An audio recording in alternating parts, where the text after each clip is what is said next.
Ya, ya. 80-an. Saya di situ itu diikutkan sebagai alat bahasa kerennya saya Office boy. Terserah sampean bahasakan Ya. apa. Kalau bahasa bahasanya kerennya sih itu ngomong tukang sapu. ya.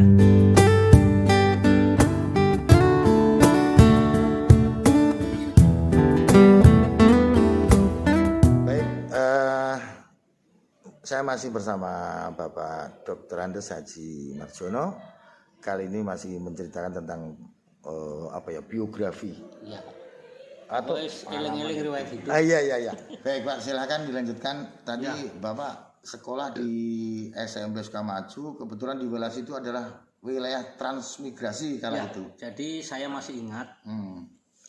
waktu saya kecil itu oleh ibu saya itu dieret-eret dijak ning ibu kota kecamatan Sukamaju, dijak ndelok kapale Pak Harto, pesawatnya Pak Harto mendarat di kecamatan Sukamaju, Ya. meresmikan daerah transmigran Transmigrasi pertama di Kabupaten Luwu. Oh, sempat lihat itu Pak Sempat Marjono? lihat. Saya sempat lihat Pak Harto pesawatnya mendarat Helikopter di pakai situ. helikopter. Saya tidak salah ingat itu hari menggunakan 3 helikopter, yang 2 mendarat di lapangan namanya lapangan Subiontoro Sukamaju, yang satu tidak mendarat, cuman Putar-putar. putar-putar aja di atas. Iya. Nah, sehingga nanti saya setelah SMP itu baru bergaul dengan penduduk sekitar, tetapi juga tetap mayoritas masih memang warga transmigrasi, karena Sukamaju ini memang daerah transmigran tahun 70-an, 70 berapa gitu kira-kira gitu. Jadi itulah Yang membentuk kenapa kepribadian Ya. atau semuanya, logat, Iya. bicara, atau ya. Nah, nanti ya kita lanjut ini. Setelah saya tamat SMP, baru saya merantau di ibu kota kabupaten, Palopo waktu Kota itu. Palopo. Jarak Palopo dengan Sukamaju ini ya kurang lebih 70 sampai 80 kilo. Tapi waktu itu jalanan belum bagus. Belum, jadi dulu untuk bisa pergi sekolah ke Palopo itu sudah perjuangan luar biasa. Iya. Nggak seperti yang kita bayangkan Seperti naik sekarang. mobil 1,5 jam nyampe. Iya. Jalanan belum diaspal mungkin. Ya, dulu itu orang untuk saya satu kampung itu kalau enggak salah itu tidak sampai 5 orang yang sekolah di nekat sekolah ke Palopo. Palopo. Ya, Karena kalau tidak ke Palopo tidak sekolah lanjutan atas, Pak. enggak, memang belum ada sekolah waktu itu. Di sana. Iya. Ya. Jadi- Dan saya pernah dengarkan ceritanya Bapak itu naiknya itu bukan angkutan umum, naik mobil apa gitu. Itu nanti waktu saya sudah kuliah di Makassar. Oh, lain Ya, ya. nanti kita cerita kalau Iya, saya iya. perjuangan saya. Saya cuma mau cerita sampai di Palopo SMA, ya. Palopo, ya sampai Palopo. Sampai di Palopo saya itu dulu sebenarnya sih memang nggak punya cita-cita. Cita-cita saya dulu itu kenapa sampai saya nekat tinggalkan kampung halaman saya. Cita-cita saya itu cuma satu waktu itu. Saya tidak mau mewarisi kebodohan dan kemiskinan dari orang tua saya. Oh, iya.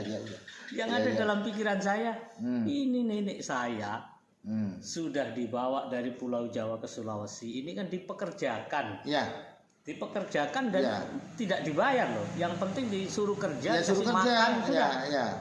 Awalnya doang dikasih makan, Ya. nanti selanjutnya suruh hidup Cari sendiri. sendiri ya. Berarti kan nenek saya ini sudah masyarakat yang paling tidak untung dan paling sengsara. Kan gitu.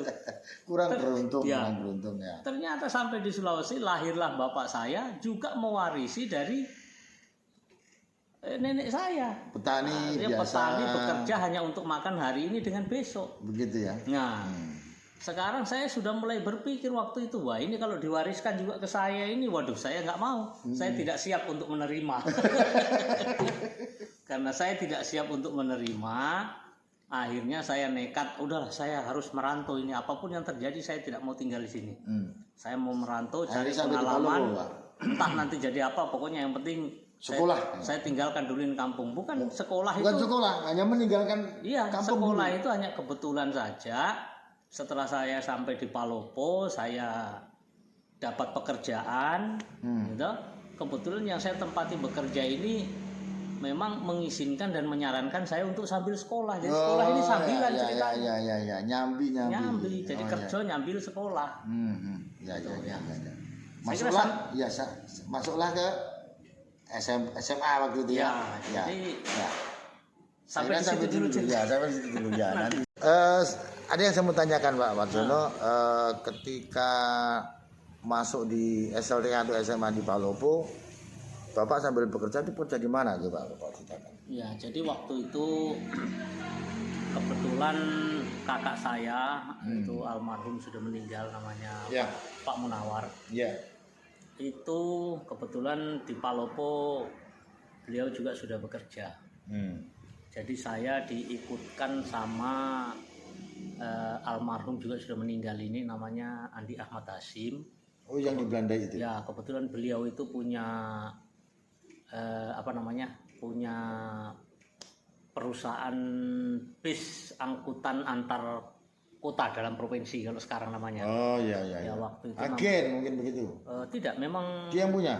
Ya. Oh iya. Namanya PT Amamala. Oh, PT Amamala. Sampai belum pernah lihat mungkin ya. Katanya di Jalan Diponegoro. Ya, itu tahun 80-an. Ya. 80-an. Saya di situ itu diikutkan sebagai bahasa kerennya saya office boy. Terserah sampean bahasakan apa. Kalau bahasanya sih ngomong tukang sapu. Ya. Jadi pekerjaan saya itu menjaga kantor dan membersihkan kantor. Nah, yang namanya perwakilan bus itu kan rame orang, penumpang keluar masuk itu rame. Jadi kalau malam bis terakhir itu jam 10. Bis dari Palopo berangkat ke Makassar. Jadi jam 10 itu saya baru mulai kerja. Bersih-bersih halaman, ngepel. Selesai orang pergi semua. Setelah orang pergi semua. Nah, jadi jam 10 saya mulai bekerja itu rata-rata mungkin sampai jam 11 baru selesai atau sampai setengah 12 bersih semua. Setelah itu saya baru bisa belajar. Karena sebelumnya itu saya nggak belajar, namanya di perwakilan ya kita tinggal tunggu panggil suruh ke sana, pokoknya yang namanya orang kerja kan. Nah, nanti jam 11 lewat, setengah 12 baru saya bisa buka-buka buku untuk belajar. Setelah itu saya istirahat, entah berapa lama saya istirahat, jam 3 itu sudah harus bangun lagi jam 3 subuh karena bus datang dari Makassar. Bis yang dari Makassar tiba, bis malam. Yang mau ke Malili, yang mau ke Sorowako itu singgah di situ, turunkan penumpang, turunkan barang. Bahkan akan penumpang juga. Ya, jadi saya harus buka pintu jam 3 subuh. Setelah itu karena di perwakilan itu sudah banyak orang yang nginap dulu di perwakilan sebelum lanjut ke desa mana, ke kecamatan mana besok pagi cari mobil sambungan kan gitu toh. Atau banyak barang-barang titipan dari Makassar yang harus disusun. Berarti yang ngangkati barang jam telu Mas. Jam telu itu sudah harus tangi kerja. Sampai isu ngangkati barang dari Bekasi bis. Iya wis kabeh lah pokoknya. Subuh sampai subuh isu. Nah, pagi itu baru saya bisa mandi berangkat ke sekolah. Jadi saya ingat dulu, saya sekolah itu hampir tiap hari mengantuk aja di kelas. Kenapa? Karena orang tahu turu ya. Kurang istirahat ya. Iya, kurang istirahat. Itu dari kelas berapa sampai kelas berapa, Pak? Dari kelas 1 sampai kelas 2. Oh ya. Nah, 2 tahun di situ ya. Jadi 2 tahun itu pokoknya seperti kerja keras itu. Nah, nanti pulang pagi sekolah naik sepeda ke Balandai. Jadi waktu itu naik sepeda, jangan dibayangkan naik motor. Iya. Naik sepeda. Dari Palopo ke Balandai. Setelah pulang dari sekolah, nah sampai di kantor ya masak, karena kita masak sendiri toh. Ya masak, makan, sudah itu baru ada waktu tidur, kira-kira tidur saya itu antara jam 3 sampai jam 4 sampai jam 5 lah. Sore. Oh, karena sore itu sudah mulai ramai lagi di perwakilan, jadi kita tentu mulai kerja, layani penumpang apa segala macam. Sampai jam 11 jam 12 malam. Sehingga kalau saya hitung-hitung waktu saya tidur satu hari satu malam ya, cukup itu 8 jam. Enggak, tidur siang paling 2 jam, tidur malam 2 jam, jadi 4 jam aja. Iya. Goro-goro bot-bote wong merantau sambil mengejar cita-cita. Iya, iya, iya. Nah, itu kesan saya yang paling luar biasa saya rasakan perjuangan hidup saya. Ketika mau sekolah ya. Sekolah itu di Palopo.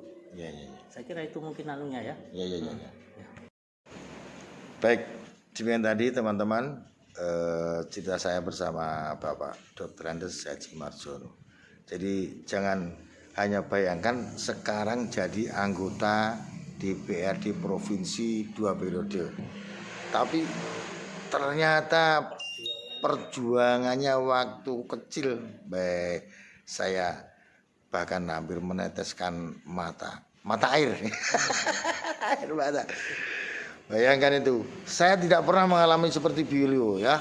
Ambil barang-barang dari bagasi bis, diangkat, nyapu, ngepel, itu ya. Jadi begitu teman-teman. Sementara ini cerita waktu sekolah ya. Waktu sekolah Bapak Dr. Andes Haji Marjono. Ya gitu terus video-video saya supaya saya bisa memberitakan berita-berita tentang sejarah dan biografi seseorang. Terima kasih. Assalamualaikum warahmatullahi wabarakatuh.